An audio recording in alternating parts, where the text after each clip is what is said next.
Hi, KIB parents. Welcome to week 4 of the Maximize Mental Healthcare webinar series.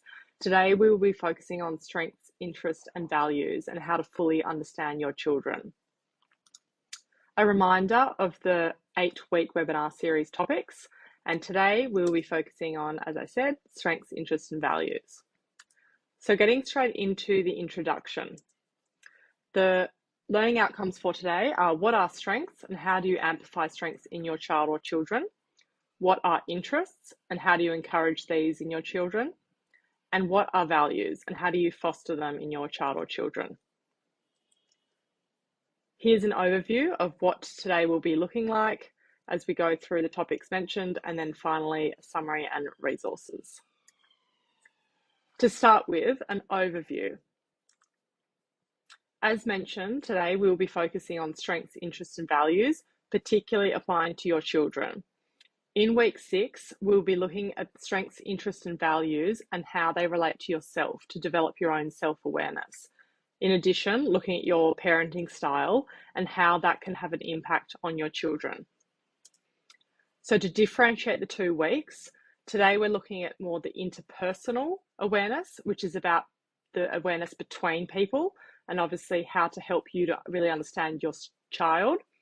And then in week 6, we're looking at intrapersonal awareness, which is really within yourself and how to help you really understand yourself and impact you're having on your child and children.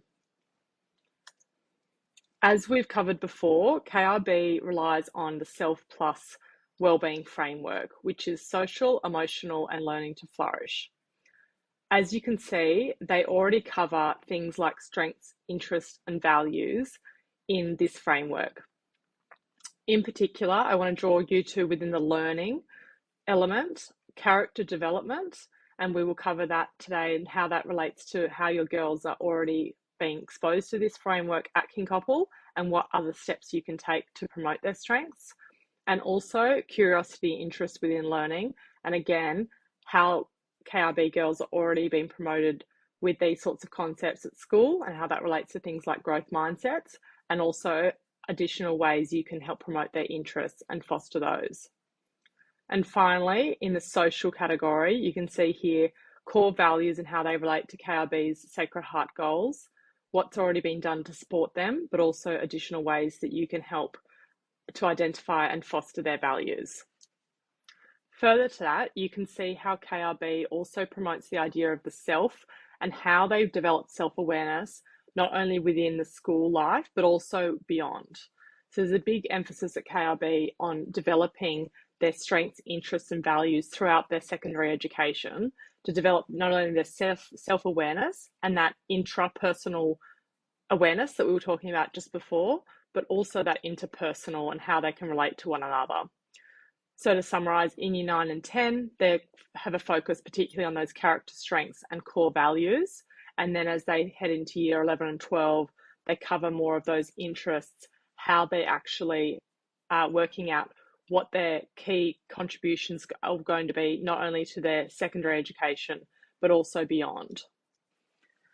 Further to that, KIB's Self Plus framework is underpinned by positive education, which encapsulates strengths, interests, and values. So in terms of character strengths, KIB draws upon the values in actions character strengths, the VAA character strengths, which I will show you today a little bit more about what that looks like and how you can do that with your children and also additional resources. And also is grounded under Angela Duckworth's model of grit, particularly her tenets concerning interest as a principal component of promoting positive and mental well-being. I also just want to draw you out the key components here around the benefits of having such a positive education or a strengths-based approach that KIB does offer. In particular, it's an optimistic approach and it allows individuals and your children to utilise their abilities and develop capabilities that help them to perform at their best and to ultimately flourish. They also allow success towards their goals, whether that be academic, but also their personal, and offer a shared communication in creating that connectivity and also sense of belonging that obviously KIB is so notoriously skilled at doing. And of course, the KRB difference, the plus in Self Plus, that relates to Sacred Heart goals, which of course is like the values that Kincoppal holds both as a community and promotes in their students and your girls at school. In particular, things like intellectual values and also the Christian value and other values that we'll explore today into how to identify and support girls with their values. In addition to that, strengths is a key proponent throughout, as we've just explored, but also in terms of academic excellence and in terms of helping students to pursue their own talents. Curiosity and interest again come up, and I want to finally again point out the benefits of having this positive education strengths-based approach.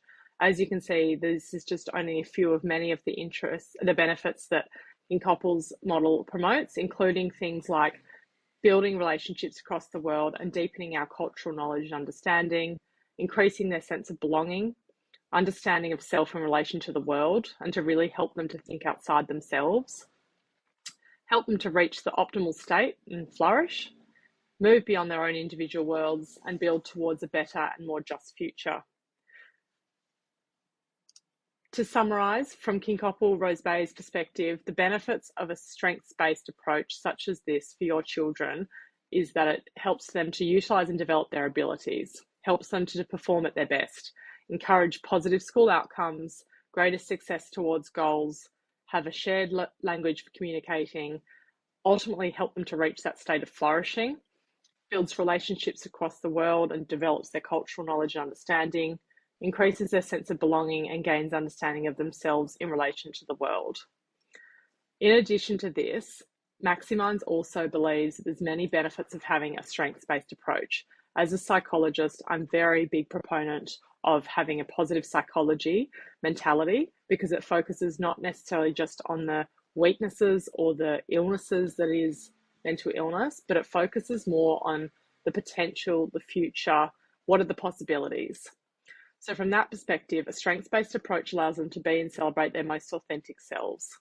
They are able to thrive in a supportive environment, boost confidence and motivation, foster personal growth, advance personal and academic goals, engage in more enjoyable extracurricular activities above and beyond, even at school, what's happening at home, helps them to make better decision makings, as we've already seen in previous webinars, that go well beyond just the realms of their high school experience, help them to make wiser academic choices, again, both during and post-school, reduces, and this is most important to what I believe as a psychologist, is reducing ultimately the incidence of mental illness disorders and also promoting mental health and well-being. And that's why the strengths, interests and values-based approach is to help foster that holistic sense of well-being and growth that goes above and beyond just what they can achieve in an academic sense. So benefits for you as a parent. This is a couple of them. I just want to point out, it gives you a heightened empathy and perspective taking, ultimately allows for a deeper connection with your child or children, empowers them to be more confident and capable. It can redirect behavioural challenges, and in the bottom left, effective conflict resolution when we're able to focus on the strengths and help them to remind them of how they can deal with challenging situations or difficult behaviours by drawing upon their strengths. It's very empowering to them and also helps diffuse those challenges that might be happening at home. Fosters the nurturing home environment. And of course, you get to benefit as well from a unique and diverse perspective and ideas and contributions, which of course, that we forget that children are still growing, developing sponges, and in fact obtain a lot of different information, whether that be different ways to see the world and therefore greater strengths, also different interests and perspectives, as we'll explore further on today about things like technology and different values that are increasingly more meaningful to the younger generations, things like climate change, even things like mental illness, which are not necessarily, haven't always been top of priority for older generations. So a lot of benefits for you personally. This is just a couple. I'm sure there's many more. A recap as to why we're covering this as another reason. As we looked at last week, warning signs require attention to a number of things. Warning signs for looking out for mental illness in students and our children. So the key things would be looking for changes, and within that, by virtue of looking for changes, we need to know what still is a typical behavioural pattern, interest, or personality for our children. If we don't know who they are yesterday, how are we going to know if there's a difference for tomorrow? So the idea here is really looking for the changes, and knowing what to look out for starts with understanding, well, what are their strengths, interests, and values to begin with, and therefore can we detect a shift? A reminder, this is through the hyper-observation, which we will keep covering this week, and it's just to keep front of mind for you, which it does entail being aware and attending to them to a higher degree than perhaps you would have previously to help spot these things. But I'll also be giving you strategies today as to how to look out for and promote and support those strengths, interests, and values.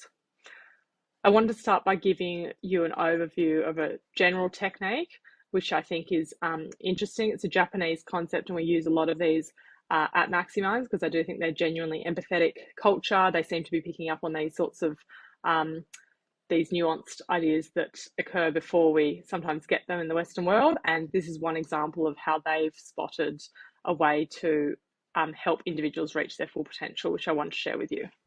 Another important Japanese concept is the idea of ikigai. It roughly translates to one's life meaning or purpose. You can aid your children in finding their ikigai by drawing 4 intersecting circles. In the first circle, ask them to identify the things they are good at. In the second circle, write down the things that they enjoy. The third circle, focus on the things the world needs. And the final circle, explore what they can get paid for. Encourage children to reflect on their passions, strengths, and interests to discover their own ikigai. This self-discovery process can inspire a sense of fulfillment and purpose, contributing to their mental well-being. Another important inspiration from that is a 3-part intersecting Venn diagram that we use at Maximise, which is about helping children understand their strengths, interests, and values. I think the Ikigai potentially relates more to those students, and if you've got children in those higher years, particularly 11 and 12, who are starting to look at how do they contribute above and beyond just year 12, but how can they work out what sort of career they want to pursue, what the world needs, what they can get paid for. But as a more general principle, we've introduced this 3-part series, which I think is more relevant for all years 7 to 12.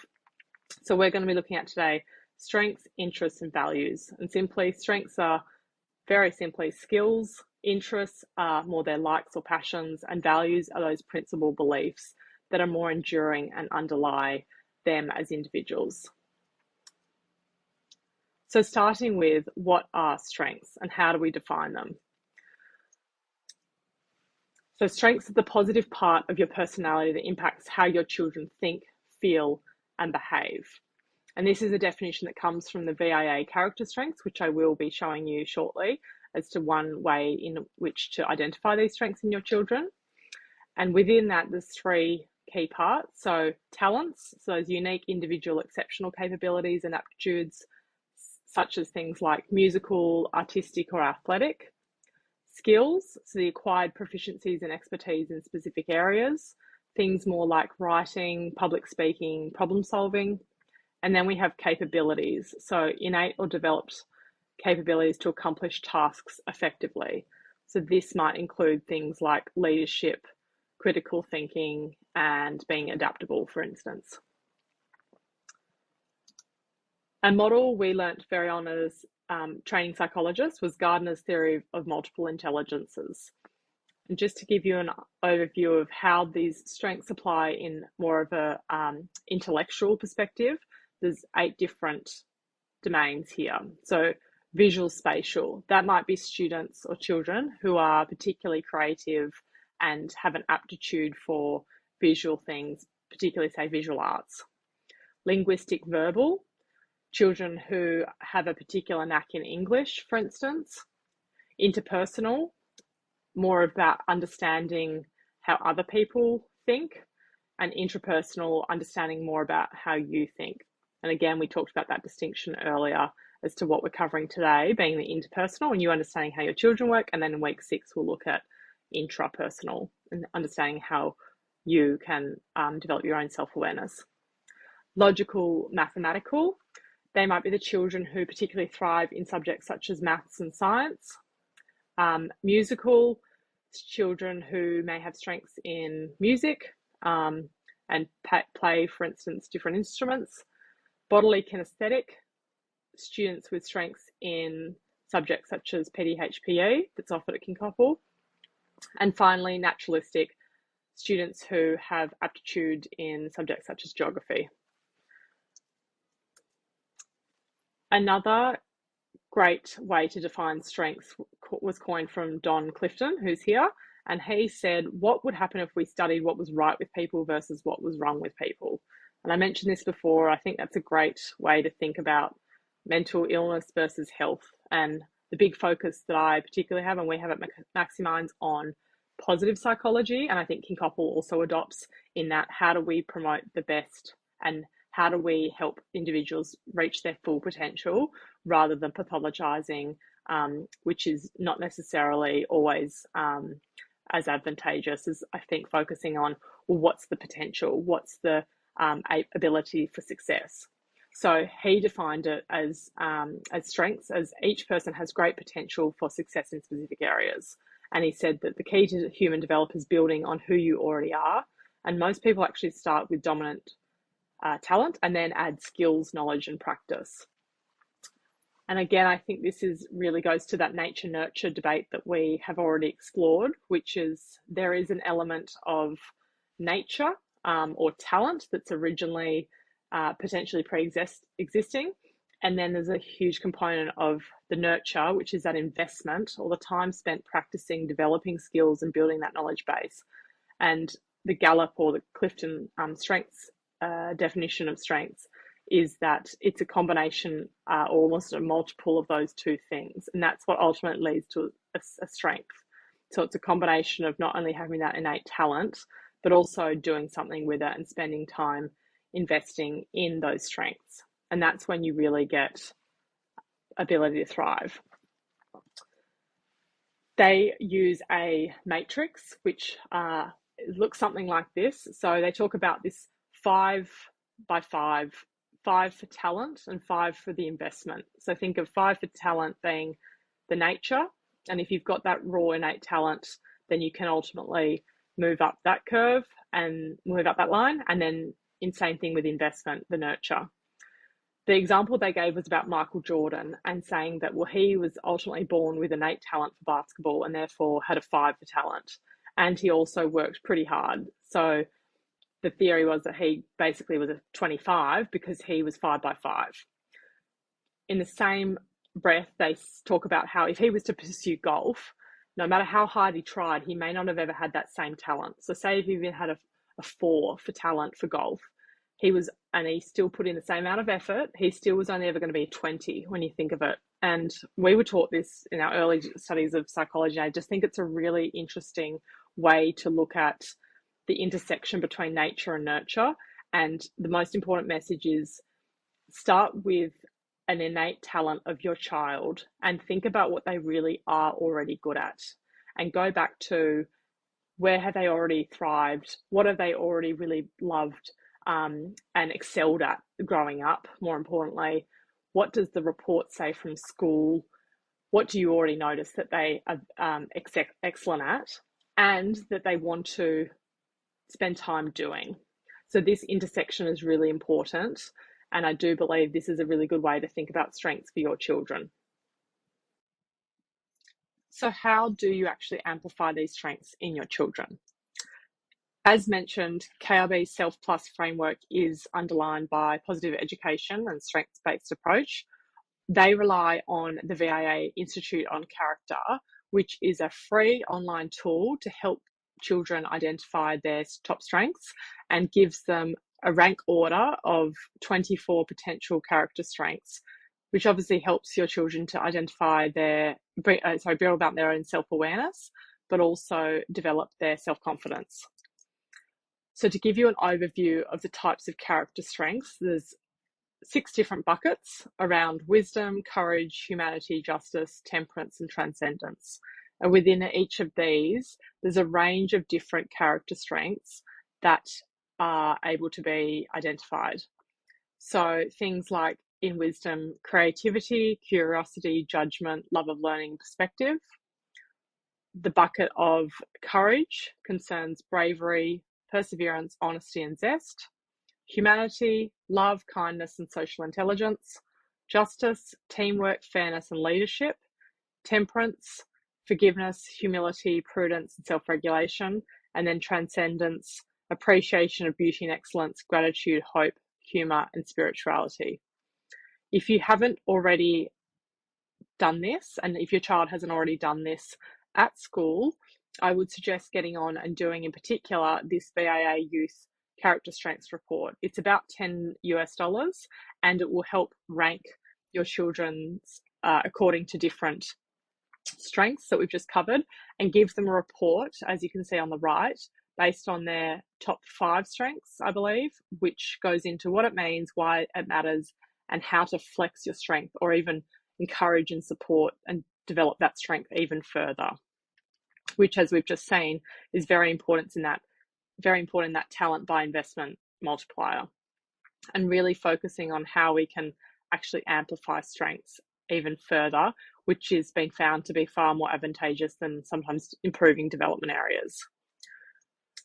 Another tool that I personally really like, and we would taught very early on as psychologists to use this, is the Clifton Strengths for Student. Again, you can go on and access it yourself online to help identify top 5 strengths for students.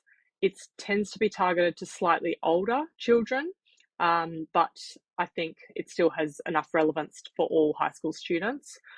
They rank on things such as you can see here, significance, where they're futuristic and focus on the future, individualization, focus, maximizer, and there's another whole range of different types of strengths, which also help to gauge their abilities above and beyond just school, I think, and also more helping them prepare for post-school transition. This book itself is excellent, and I don't have any interest personally in all these sorts of tools, by the way, but that one particularly I think is good because it also gives you the code to then go and access that assessment, which is a little bit more costly. And finally, what I use as a psychologist, this one is a psychometric assessment, which is more valid and reliable. I use this in preparing reports, which I may have done for a few of you as parents. And this helps to identify signature strengths and gives even more detail. I think it's a bit more robust and also a bit more, as I said, valid and reliable, given the way the questions are asked, which force ranks their strengths. Gives them a bit more information in terms of knowing their strength, how that fits, how to maximize that, use their strength wisely, and the competitive advantage they can have. This also is more relevant probably for that years 10 to 11, 12, once they're starting to think about career options. And I do conduct this, for instance, as a part of a career assessment, but just another tool that I think is brilliant, and particularly because it links those strengths onto these career pathways, which tend to be more aligned to give their strengths that they end up having on their results. So it's just got that extra advantage. I also use a cognitive abilities, which can help indicate their strengths from more of an objective perspective, ranks on things like verbal, numerical, error checking, spatial, mechanical, and diagrammatic. So as you can see, these are more those intellectual strengths that we looked at earlier as per Gardner's multiple intelligences, but this is also used as a tool to help develop that self-awareness and help as another tool in that career profiling, but also can help for things like subject selection for the later years 11 and 12. And as you'll see on the right, also tips for improving and amplifying those abilities, and really tangible, practical tips, which I like for this. And so this is obviously all individualized and bespoke and personalized, and gives you a comparison relative to peers as to where they're at on a broader scale. So how else can you as parents on a day-to-day basis amplify strengths in your child outside of psychometric assessments and other assessments? Think back to your child's early years and reflect on what they've always been good at. And go back to those early years, those early memories that you can. What do they like playing with, or what were they really good at doing even at 4? Consider what friends and family have noticed, or any other people that you trust as an opinion. What have they said to their strengths over the years? What have they commented on that you may not have picked up? Collect feedback from school reports and look for the patterns and themes. Have they always had a knack for, say, creative writing in English? And what does that say? And how is that something that we can pick up? Obtain, as we've looked at, a psychometric assessment to really get that purely more objective perspective in terms of what your children's strengths are. Once we've identified those, encourage them to pursue different talents, skills, and abilities, and go out to help them to be exposed to a range of different things that they could be doing to help test those strengths. Because the broader the spectrum is that they've got exposure to, the greater the chance of seeing what they really are good at. Where are those innate talents that they can spend the time investing going forward? Help your child to draw upon their strengths in moments of difficulty or challenges. This is particularly important in the context, obviously, of mental illness, and using that as an instrument to help with that resilience, the grit, growth mindset, overcoming challenges. And finally, remind your child that strengths are a combination of both nature, that innate talent, and nurture, investment. As we've talked about, it's not good enough to just have an innate talent that they don't do anything about, or vice versa. They really want to work hard on something, they don't necessarily have a talent. That's when we look at interests, which we'll look at next. If they really want to spend all the time, then that's an interest rather than necessarily a strength. I'm going to show you just a summary of what we've talked about and how you can do this and amplify your strengths in your child at home. As parents, you can help your children recognize their unique strengths and abilities. Encourage them to identify their personal strengths by reflecting on what they excel at, or even asking feedback from others. It could be their creativity, problem solving, kindness, or leadership qualities. But by understanding and embracing their strengths, students can cultivate self-confidence, set meaningful goals, and promote their mental well-being. And next up, what are interests? Interests are defined as activities, hobbies, pursuits, pastimes, and or subjects that engage your child's attention, concern, and or curiosity. As you can see here, there's a range of different avenues that interests can be pursued, such as sport, socializing, or unfortunately the increasingly reality of social media, which is a top interest, particularly in teenage girls and teenagers generally. What we want to find is what are the interests of your children, again, that are enduring over time, that they really enjoy, things that they are very passionate about, that they light up talking about, doing, and in particular, moments when they might be in, say, flow. And flow is almost like an extreme interest. You may have heard of this concept, and as you can see on the left, it's the time just passes when you're doing something that you love and you're in flow. So it's the state in which people are so involved in activity that nothing else seems to matter. The experience is so enjoyable that people will continue to do it, even great cost, for the sheer sake of doing it. You may also know from your own experience those moments when you look up and the clock's just gone suddenly and you've been so engrossed in something that's encapsulated your entire attention.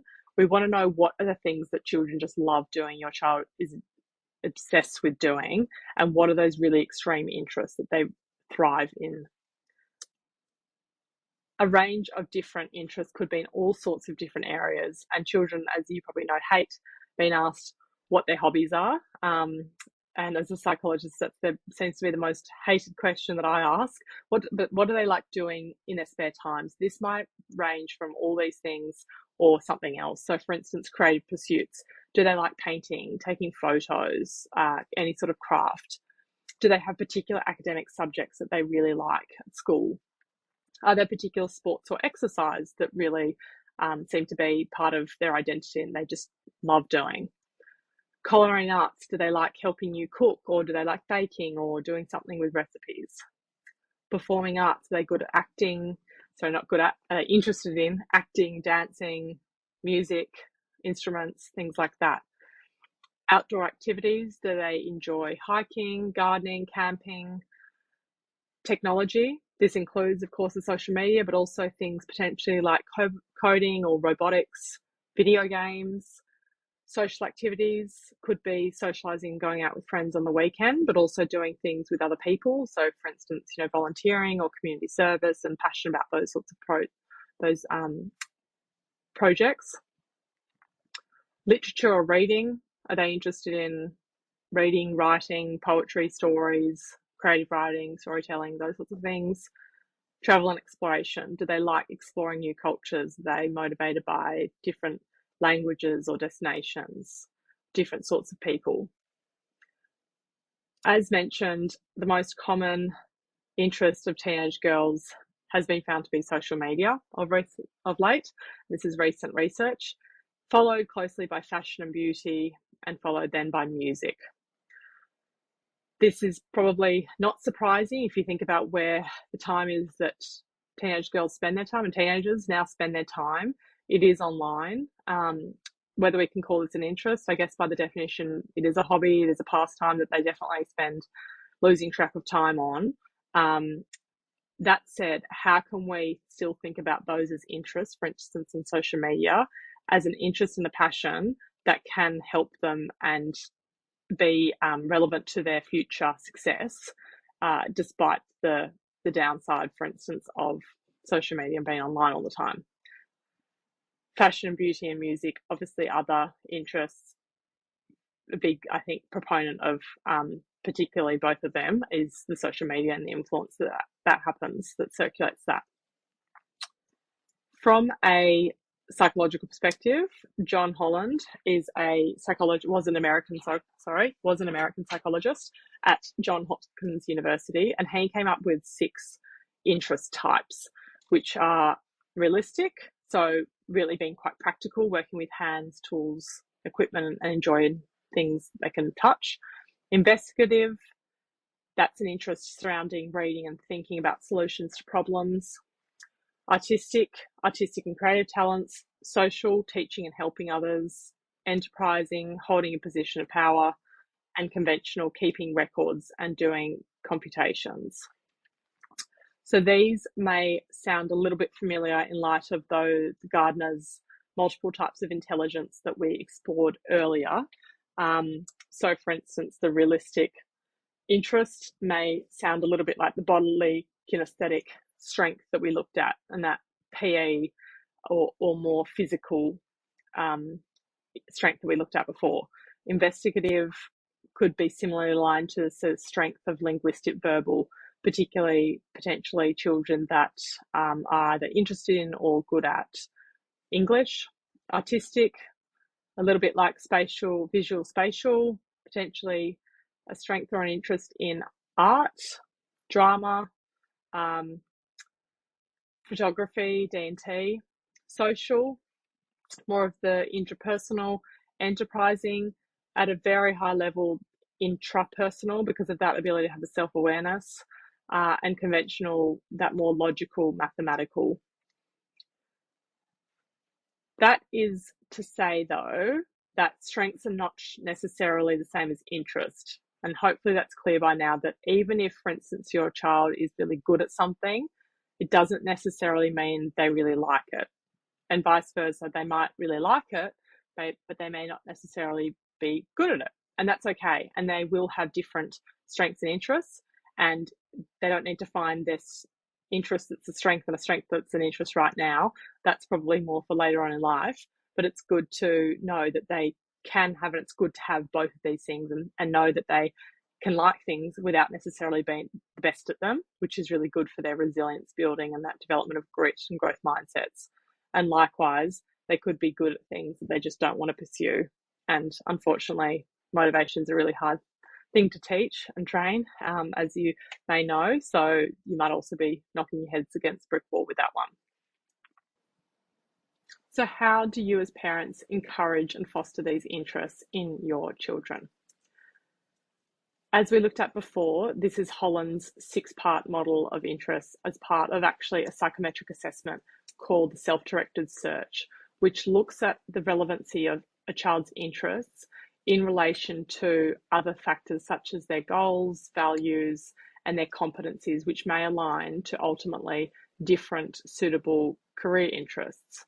So an advantage of doing an assessment like this helps to look at, well, how do the strengths and interests fit together, and ultimately can be used to increase the predictive validity about your child's future occupational choices. Again, something that's probably more relevant for those older years from years 10, 11, and 12 onwards. So what this does is it gives a 3-letter code, which then maps onto a whole list of different occupations, whether that be more artistic occupations or investigative, social, or those other 3 that we looked at, and helps them to discern what of their interest and strengths can be predictive of future career success. That's one way to do it in a psychometric and a more robust way. Ways you can encourage your interests and the development of those in your child at home, though. So I would suggest exposing your child to as many and varied activities, hobbies, and pursuits to learn more about their interests. And from a young age, the more they obviously see and get exposure to, like with strengths, the more you can learn about what their passions really are. Incorporate these interests in weekend and holiday activities to foster these passions. Encourage them to share them also, to create commonalities amongst not only their peers, but also siblings. That can obviously also help to overcome relationship challenges and any difficulties, because we do know the similarity bias is that we do naturally gravitate and have more of a likeness and therefore affinity to people that are more similar to us. So another way to create some more harmony at home. Discuss interests and demonstrate genuine intrigue in them and what they're passionate about to help build those stronger relationships with them. We do know that for some children who are particularly susceptible to mental illness, even just having one adult figure who has a really keen place in their lives and demonstrates things like interests in them, acts as a role model, someone to confide in, can really prevent the instance of mental illness. So it's worth spending that extra time really learning more about them, and help them to build that relationship and rapport so that they're more likely to come to you if something's wrong. And finally, as opposed to more the carrot, more of the stick, but using interests as incentives or rewards. So almost, if you do this, then you can have that. And that being whatever it is that they're really wanting to do or passionate about. So that can help with some basic behavioural management at home. I will show you a summary of how we use this as a technique on Maximize. Each child has different interests and activities they enjoy. As parents, you can encourage them to create a list of the things they enjoy doing. This could be reading for some people, swimming for others, or baking, or it could be anything else entirely. Encourage your children to revisit this list when they're feeling down or need a mood boost. Engaging in activities they enjoy can significantly contribute to their mental well-being. And finally, what are values, and how can you as parents help identify these in your children? So how do we define values? Values are your child's heart's deepest desires for how they want to behave as a human being. Values are not necessarily what they want to get or achieve, but more about how they want to behave or act on an ongoing basis, how they may want to treat themselves, others, and the world around them. And this is a quote from Russ Harris, who is a huge proponent of a particular psychological therapy called ACT, which I'm going to get to you in a moment and show you how this relates to you and helping to identify those values in your children. Before that, I also want to cover another 5 types of different values and just reinforce that values are the core principles and beliefs for guiding behaviour in your children. So types of values may come under these, such as honesty, that commitment to truthfulness, integrity, and sincerity; responsibility, having a strong sense of accountability for one's actions and obligations; compassion, showing empathy, kindness, and concern for others; equality, a belief in fairness and equal opportunities for all individuals; and finally, respect, treating others with consideration, dignity, and acceptance. These are not at all an exhaustive list of values, but they do give you an indication of what are values. As mentioned, I wanted to introduce you to ACT, Acceptance and Commitment Therapy, as a mini psychotherapy we use as psychologists. And I'll just remind you of what we've covered already, which is cognitive behavior therapy and how it's then different to that. So we have covered cognitive behavior therapy looks at obviously the cognitives, so the thoughts and the feelings and emotions by extension of individuals and your children. And the behavior looks at the behavior or what they do or don't do about those thoughts and feelings. And then, of course, therapy is how do we adapt and change those thoughts and feelings and behaviors and that interaction. So it's really about learning how to better control the interplay and interactions between thoughts, feelings, and behaviors, and vice versa. Another subset of CBT, but also some regard as independent and different type of psychotherapy, is called ACT, which is about acceptance. It's called acceptance and commitment therapy. And really, you think about those words in it, it's how do we accept what is already happening? What are those thoughts, feelings, and behaviors that happen? And how do we commit to actions that we can control and almost accept what we can't? So that's why that control circle, another reminder as to why that's so important. In the context of this, as you can see, it's almost like metacognitive. So it's thinking about the thinking, recognizing that we have thoughts, feelings, behaviors to a degree, and particularly the thoughts and feelings, and how do we recognize and acknowledge them and let them go. So rather than trying to control and navigate the interplay between thoughts, feeling, behaviors, it's more about how to embrace those thoughts and feelings rather than fighting or feeling guilty for them. The reason I'm bringing ACT into it is because a big proponent of that is emphasizing behaving in ways which are consistent with values. And the reason we go back to this is because it sort of relates to that nature nurture. Values are perceived as being underlying, enduring, will continue throughout the course of an individual's life. They either always will feel bound to have that principle of value, for instance, of equality or fairness or a sense of social justice, or they won't necessarily. Those things are more enduring compared to, for instance, interests and strengths. So they might be interested in, say, as we've seen, beauty and fashion now, but maybe by the time, say, your children have children themselves, whether that's going to still be an interest, for instance. Same thing with strengths.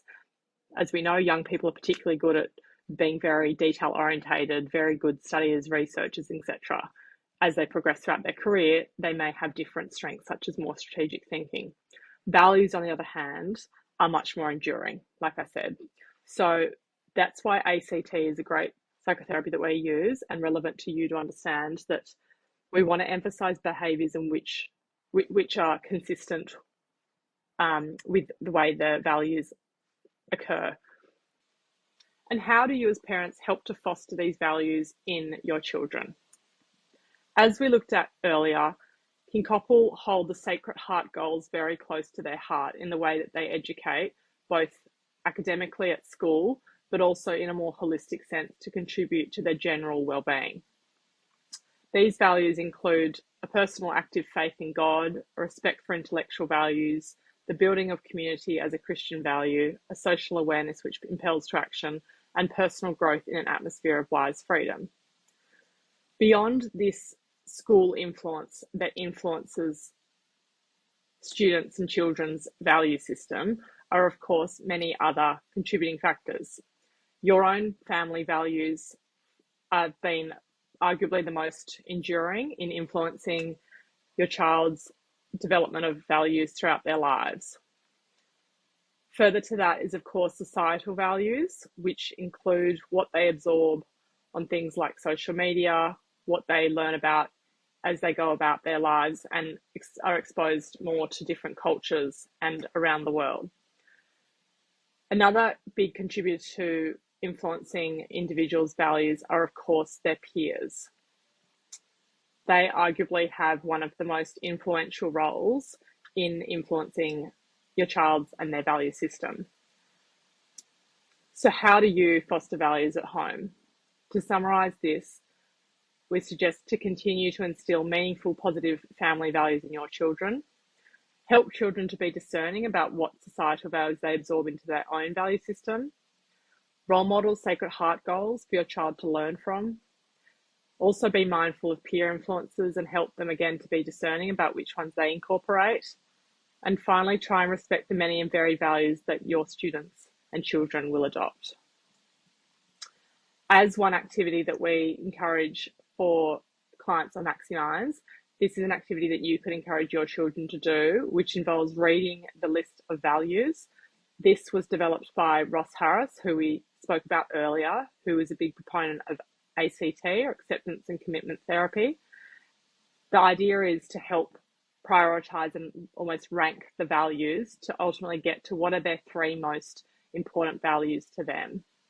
You can then use these values to influence things like their development of SMART goals and looking at how they can ultimately build their future goals and priorities for the future, whether that be for academic pursuits or also more professional goals throughout their lives. So to summarise today, what have we learnt? Hopefully that strengths are a positive part of children's personality that impact how they think, feel and behave, and include talents, skills and capabilities. You can amplify strengths in your children by reflecting on their enduring abilities, consider psychometric assessments, and encourage your child's investment into innate talents to help strengths thrive. It's not enough just to have those innate talents as we looked at. It's important to supplement that with meaningful practice. Also, we learnt that interests are activities, hobbies, pursuits, pastimes, and subjects that engage your children's attention, concern, and curiosity. And you can encourage interests by exposing your child to many hobbies, fostering and discussing their passions, and using them as incentives in behavioural management. Finally, values are deep desires, core principles, and beliefs for guiding children's behaviour. And you can foster these values by reinforcing family values, role modelling Sacred Heart goals, and helping children to be discerning about societal and peer influences, all the while respecting their personal values as well. As always, I'd like to ask you just one question to see how your knowledge has developed, hopefully throughout today's webinar. I'll just give you 20 seconds to scan that. Thank you.